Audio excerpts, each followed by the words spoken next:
Vous avez sans doute entendu parler des ulcères gastriques chez les chevaux. Mais savez-vous que 50 à 95% des chevaux de sport risquent de développer des problèmes gastriques sévères? Quels sont les symptômes, les causes? Comment détecter et comment prévenir?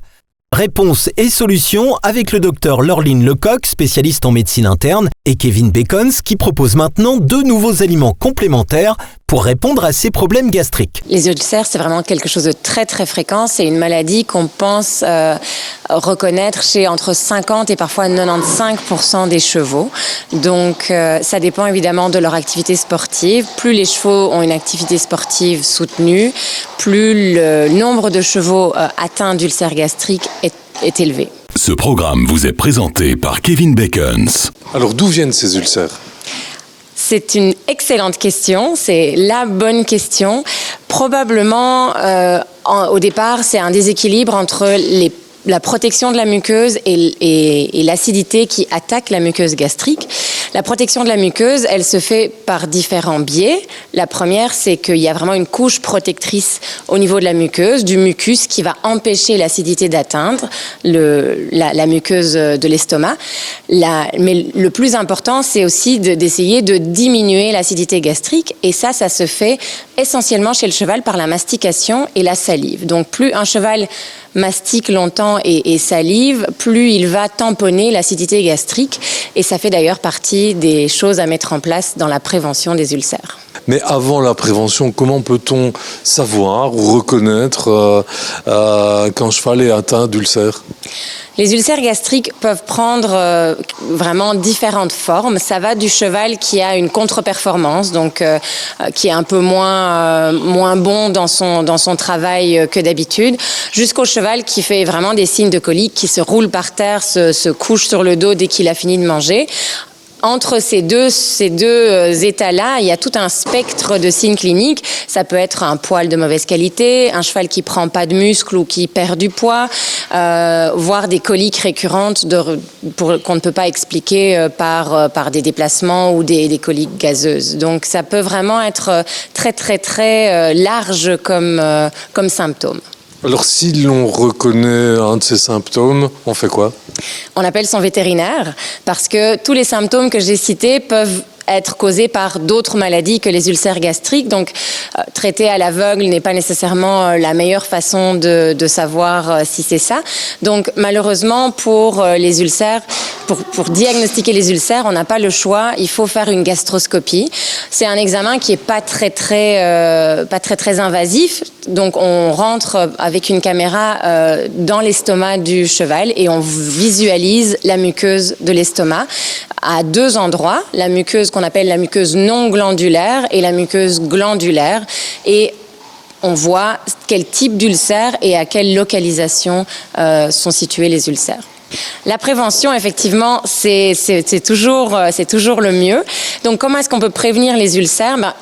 D'abord, c'est vraiment une hygiène alimentaire, on va dire. Donc, des fourrages de qualité en quantité suffisante. Un cheval doit manger à peu près 1 à 2% de son poids vif en fibres. Donc, ça veut dire que pour ce grand garçon de 600 kilos, il a besoin de 12 kilos de foin par jour. 12 kilos de foin, ça fait beaucoup de mastication, ça fait beaucoup de tampons pour l'acidité gastrique. Donc ça, c'est vraiment l'idéal.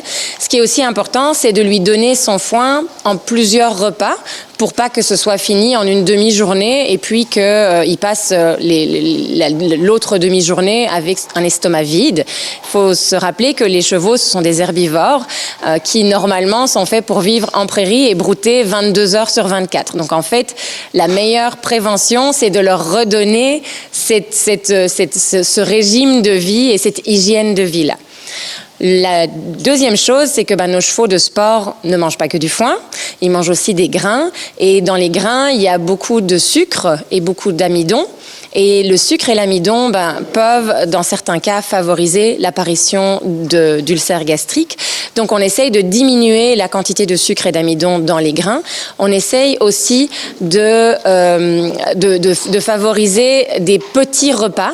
Donc, un cheval qui a des gros besoins énergétiques puis qui doit manger peut-être 4-5 kilos d'aliments par jour, on conseille de diviser en 3 à 4 repas pour que la quantité d'aliments dans l'estomac l'estomac ne dépasse pas les capacités de l'estomac à gérer cette quantité d'aliments-là.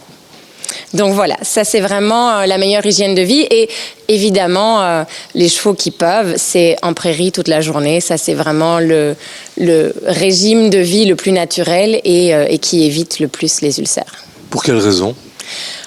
Parce qu'ils ont été créés comme ça et sélectionnés. Ce sont des herbivores à la base et en étant vraiment, l'herbe est peu riche en sucre, c'est riche en fibres, c'est très hydraté aussi donc ça prévient d'autres types de maladies et c'est surtout la façon dont l'herbe est ingérée. On peut pas manger des grandes quantités d'herbe en une fois, donc c'est un fractionnement des repas naturels. Alors c'est très important de traiter les ulcères et c'est très important pour le traitement de savoir à quel type d'ulcère on a affaire. Donc il y a 2 grands volets au traitement. Le premier, c'est traiter les lésions existantes. Le deuxième, c'est mettre en place des stratégies pour que les lésions ne reviennent pas. Donc pour le traitement, ce qu'on essaye de faire essentiellement, c'est diminuer l'acidité gastrique par divers médicaments. On peut aussi donner des médicaments qui vont faire un pansement gastrique et empêcher l'acidité d'aller gratter l'ulcère qui est déjà et auto-entretenir l'ulcère qui est déjà en place.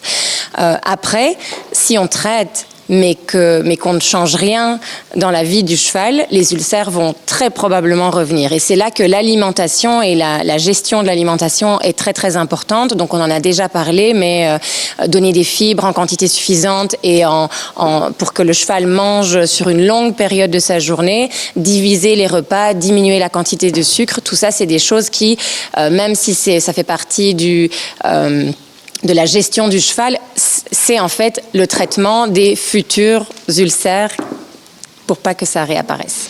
Les compléments alimentaires, pour moi, ont leur place dans la gestion des ulcères gastriques chez le cheval. Après, c'est très différent d'un complément à l'autre. Et de toute façon, à l'heure actuelle, ce qui est le plus important, c'est vraiment d'abord de savoir à quel type d'ulcère on a affaire, parce que peut-être qu'un traitement va très bien fonctionner pour un type d'ulcère et pas du tout pour un autre type d'ulcère. Donc, c'est avant tout une question de savoir à quel type d'ulcère on a affaire. Moi, je pense que les compléments alimentaires peuvent avoir un rôle éventuellement dans la prévention de la récidive d'ulcères pour la suite. Toujours à la recherche de bien-être et du confort du cheval, Kevin Bacons, avec sa gamme de produits naturels, a développé 2 nouveaux aliments complémentaires qui, dans le cadre des problèmes gastriques, nous semblent très intéressants et accessibles pour vos chevaux. Dans le souci de bien-être, c'est vraiment l'objectif principal de chez Kevin Bacons. Nous avons mis sur le marché 2 aliments complémentaires. Alors nous avons mis Stoma Protect Speed Action sous forme de pâte qui est qui est appétante et très facilement assimilée par l'organisme, qu'on va utiliser pour des chevaux qui peuvent avoir des ulcères aigus. On a également développé Stoma Protect Assist qui est sous forme de poudre à mélanger directement à la nourriture. Cette poudre, c'est une poudre qu'on va utiliser, c'est plutôt une utilisation quotidienne à mettre en prévention. Ce sont 2 aliments complémentaires qui sont sains et naturels. On insiste, ce ne sont pas des médicaments, mais des aliments complémentaires, donc on peut acheter librement et sans prescription, mais avec les conseils d'un vétérinaire, c'est toujours mieux. Tout à fait. Donc, comme toute la gamme Kevin Bacons, rien ne passe sans médicaments. Les vétérinaires peuvent vous conseiller et vous aider et vous rediriger vers tel ou tel produit suivant le type d'ulcère que votre cheval a. Afin d'être complet dans notre information, on vous propose de suivre une gastroscopie complète. La gastroscopie, le principe, c'est de rentrer dans le nez du cheval avec une caméra qui est au bout d'un très très long tube et donc c'est un vidéo-endoscope, donc on voit sur l'écran ce qui se passe à l'intérieur du cheval. Et donc on va aller voir dans l'estomac, la muqueuse de l'estomac. Il y a 2 parties, une glandulaire, une non glandulaire, et voir un petit peu où se trouvent les ulcères par rapport à ça. Donc ça c'est l'écran, il y a l'endoscope qui est ici, donc on peut regarder.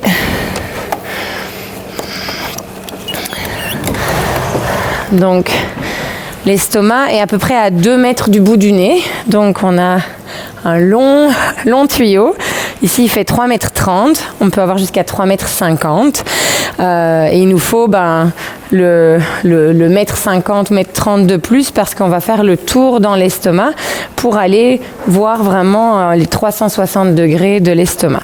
Et donc ici au bout, on a la caméra, vraiment juste ici, avec la lumière. Donc on voit sur l'écran, voilà, la petite caméra. Donc c'est un tuyau tout doux, tout fin, qui va rentrer par la narine du cheval. Et puis il va devoir nous avaler. Et on descend l'œsophage jusque dans l'estomac. Salut mon chéri. Oh, t'es pas de bonne humeur. Hein? T'as faim? Voilà, viens là, oui. Ok, doucement, doucement, doucement.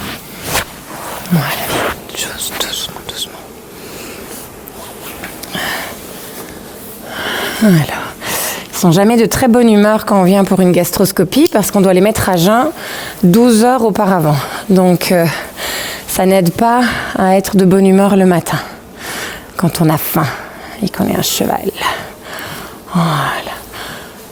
Donc, on fait toujours un examen complet du cheval pour s'assurer, parce que ça doit être fait avec une petite tranquillisation.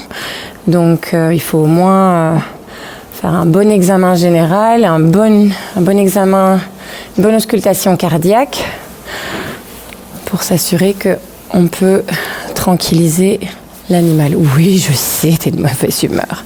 Donc, à jeun, ça veut dire pas de paille, pas de foin, pas de grains, pas d'herbe. Donc, vraiment, rien à manger depuis hier soir. Donc, ça fait long.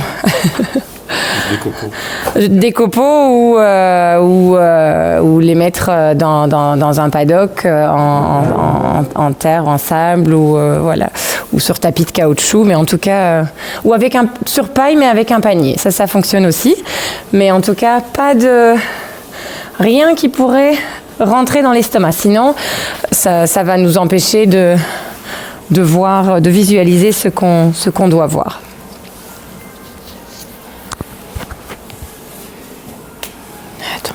Doucement. Pour faire l'examen, il faut tranquilliser le cheval. C'est généralement une sédation assez légère, généralement moins fort que quand on doit râper les dents. Donc c'est quelque chose d'assez bien toléré. Ça dure entre 45 minutes et 1 heure. De durée de sédation, et donc ça veut dire que 1 heure après l'examen, le cheval est réveillé et peut remanger. Donc c'est une légère sédation qui dure à peu près entre 45 minutes et 1 heure. Donc c'est moins lourd comme sédation qu'un râpage de dents. On va lui faire écouter les petits bruits, comme ça on fait ça graduellement et tout doucement. Alors, ça c'est le système de nettoyage de la lentille et de la caméra. Bon, mais ça c'est parfait. Très bien. Ok, donc une main sur le chanfrein. Et c'est parti. 1, 2, 3, voilà. Donc, chez le cheval, on est obligé de passer par le nez et pas par la bouche pour aller dans l'estomac. Ça peut paraître bizarre, mais c'est à cause de la forme de leur voile du palais. Hop, hop, hop, hop, hop, hop, chou, chou, chou, chou, doucement. Donc, on arrive dans sa gorge. Voilà. Donc, les petites manettes ici, c'est pour diriger l'image. Donc ici, on est dans sa gorge, on voit l'épiglotte, l'entrée de la trachée, les 2 cartilages aryténoïdes et l'entrée de l'œsophage qui est fermée en fait au-dessus à l'intersection des aryténoïdes. Donc l'œsophage, c'est un tuyau qui est fermé, sinon il ferait de l'aérophagie tout le temps. Donc on va forcer l'entrée en l'obligeant à déglutir. 1, 2, 3, hop, voilà. Il a avalé, donc c'est super doux. Et on descend. Alors quand on descend, on ne voit rien, c'est pas très intéressant parce que comme je l'ai dit, l'œsophage, il est fermé sur lui-même. Donc de temps en temps, j'appuie et j'envoie un petit peu d'air pour dilater l'œsophage et comme ça, hop, je peux passer un peu plus bas. Et on le regardera en ressortant, parce qu'en sortant, on aura gonflé l'estomac avec de l'air et donc on verra notre œsophage. Donc on descend à 2 mètres dans le cheval. Et voilà, donc 2 mètres ici, on a la preuve. Et quand on arrive à 2 mètres, Et on est au niveau du cardia. Hop, ça c'est lui qui m'envoie un peu de salive.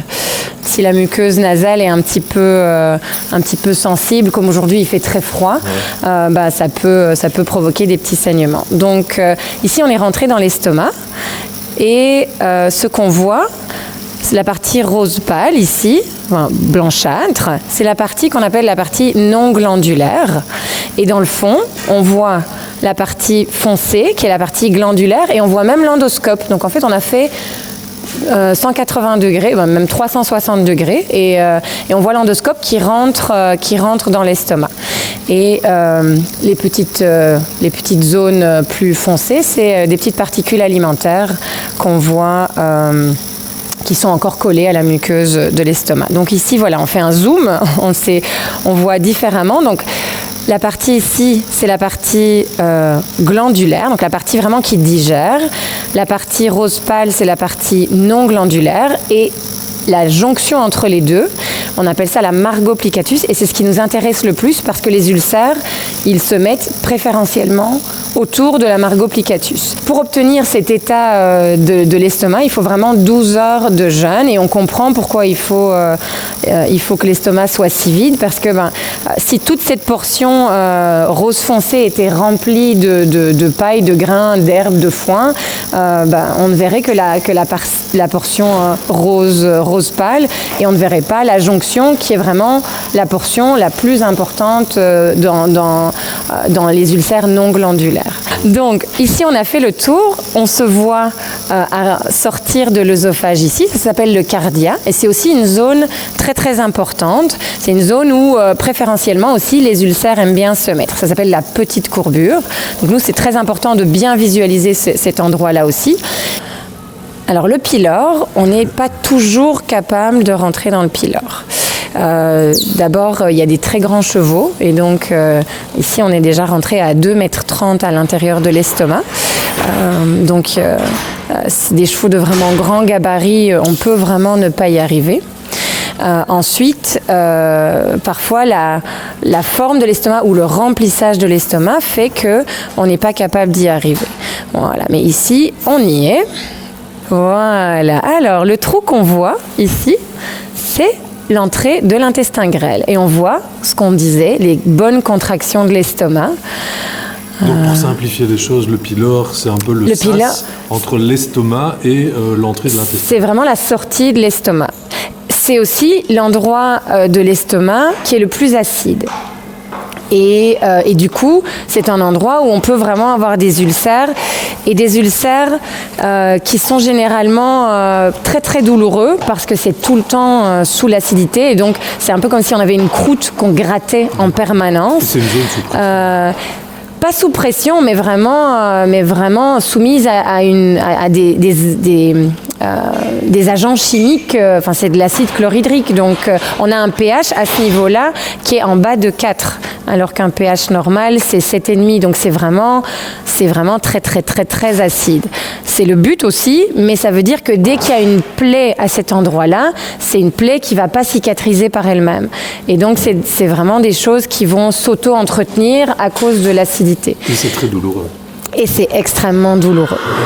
Alors après, la manifestation de cette douleur est très différente d'un cheval à l'autre. Ça peut être un cheval qui est moins performant et qui travaille moins bien ou qui refuse de sauter, jusqu'au cheval qui se met carrément sur le dos coincé dans son box à chaque fois qu'il mange. On voit que la muqueuse est bien lisse, donc ce qu'on voit qu'il y a des petits morceaux de nourriture, ce sont des copeaux en passant. Donc, mais on voit que voilà, on voit que c'est boursouflé, donc on voit comme des piliers, c'est les piliers musculaires, et les ulcères, ils aiment bien se mettre sur ces piliers-là. Si on voyait un ulcère, on aurait une zone plus rouge ou creusée avec de la fibrine. La fibrine, c'est blanchâtre dessus, ou carrément sanguinolente. On peut avoir vraiment de tout. Ici, on voit que c'est complètement lisse, complètement uniforme, que ça se contracte bien. On voit aussi parfois dans les ulcères en fait une hypertrophie de la muqueuse, donc un pilier qui fait comme une grosse bulle et c'est vraiment de l'œdème dans la muqueuse. Donc ça on voit aussi parfois, mais ici c'est vraiment très très bien. Dans son cas, l'estomac est vraiment beau, pas d'ulcère, ni dans la partie glandulaire qu'on est en train de regarder ici avec le pylore, ni dans la partie non glandulaire. Ça c'était la partie rose pâle du début. Alors ça c'est ce qu'on aimerait voir chez tous les chevaux évidemment. C'est vraiment ce qu'on aimerait voir chez tous les chevaux. Malheureusement, les ulcères gastriques sont très très fréquents chez le cheval. Selon le type d'activité, on peut aller jusqu'à plus de 90% des chevaux dans une écurie qui présentent des ulcères gastriques. C'est un examen qui est très très peu invasif en fait. Il y a l'anesthésie, la sédation qui est vraiment très légère et c'est vrai que quand on passe au niveau du nez, ça chatouille. Donc c'est quelques minutes, quelques secondes de désagrément, mais généralement une fois qu'on a passé les 10 premiers centimètres, l'inconfort est vraiment très très fortement diminué. Les chevaux n'ont pas cette sensation d'avoir envie de vomir comme nous on a. Ouais. Donc c'est aussi, ils ne font pas de réaction, de régurgitation, voilà, on pourrait dire ça comme ça. Ils n'ont pas cette sensation-là, donc ça rend aussi l'examen facile. Oui, et confortable pour eux. Et de toute façon, dans la sédation, ça a aussi un petit côté antidouleur. Donc mettons qu'un cheval qui a vraiment beaucoup d'ulcères, il pourrait trouver ça inconfortable qu'on aille dans son estomac ou qu'on remplisse son estomac d'air, mais il y a de toute façon déjà cette partie antidouleur qu'on a administrée pour la sédation. Alors donc on va reculer et on va aller voir notre œsophage. Donc l'œsophage, on ne l'a pas vu en descendant. On peut aussi avoir des ulcères dans l'œsophage. C'est très rare, plus fréquent chez les poulains que chez les adultes, mais parfois ça arrive. Et alors ils se mettent vraiment dans la partie, vraiment la première portion, tout contre l'estomac.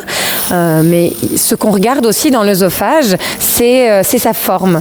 Parce que parfois, sans que ce soit ce qu'on cherche, on peut trouver des diverticules œsophagiens ou des problèmes de motricité de l'œsophage qui pourraient à long terme engendrer d'autres choses. Donc tant qu'à être là, on fait le tour complet.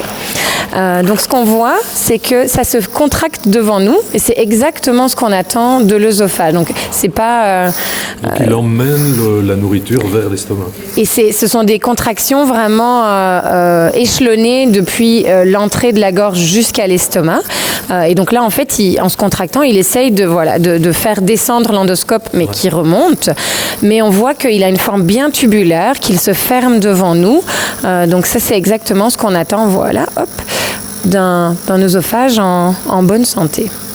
Donc si avec votre vétérinaire, vous suspectez que votre cheval pourrait avoir des ulcères gastriques, donc soit parce qu'il prend pas de poids, perd du poids, a un problème de masse musculaire qui ne se développe pas, fait des coliques associées ou non au repas, mais qu'on ne peut pas expliquer par un déplacement ou quelque chose comme ça. Comportement. Du comportement, oui, tout à fait. Il y a beaucoup de juments qu'on qualifie de juments difficiles pendant les chaleurs, et en fait, elles ont juste mal à l'estomac. Et une fois qu'on règle le problème gastrique, tout d'un coup, ça redevient un cheval beaucoup plus calme et beaucoup plus serein. Allez, recule mon grand. Voilà. Ok. Bon. C'est bien. Donc là, on laisse 1 heure se réveiller tranquillement. Réveiller dans 1 heure, et dans 1 heure, il peut enfin manger. Donc, il sera content. Donc ici, ce sont des images d'ulcères glandulaire. Donc on est de nouveau au niveau du pylore. On a ici donc la sortie de l'estomac. L'orifice ici, c'est vraiment l'entrée du duodénum, de l'intestin grêle. Et on voit des plages ici, ici et ici. Donc on voit des zones d'ulcères. Donc ici, ici et ici. Donc on a vraiment des ulcères pyloriques très très très très très sévères, et on a toutes les formes en fait. Donc on a à la fois des ulcères vraiment dans le plan de la muqueuse, mais on a ce qu'on appelle des ulcères hypertrophiques, ou moi j'appelle ça des ulcères bulleux, parce que ça fait vraiment des bulles. Et on sait que la sévérité des ulcères, la forme des ulcères va pas nécessairement répondre de la même façon. Donc le fait de visualiser les lésions nous permet vraiment de mettre en place une thérapie la plus taillée sur mesure pour le cheval. On voit aussi que ici c'est pas ulcéré, mais c'est érodé, mais on voit que clairement il y a plusieurs endroits de la muqueuse qui ne sont pas normales, et on voit une petite partie de la portion non glandulaire de la petite courbure, et on voit que toutes ces zones-ci, ce sont des ulcères de la portion non glandulaire. Donc ce cheval-ci avait vraiment des ulcères extrêmement sévères. Ce programme vous est présenté par Kevin Bacons.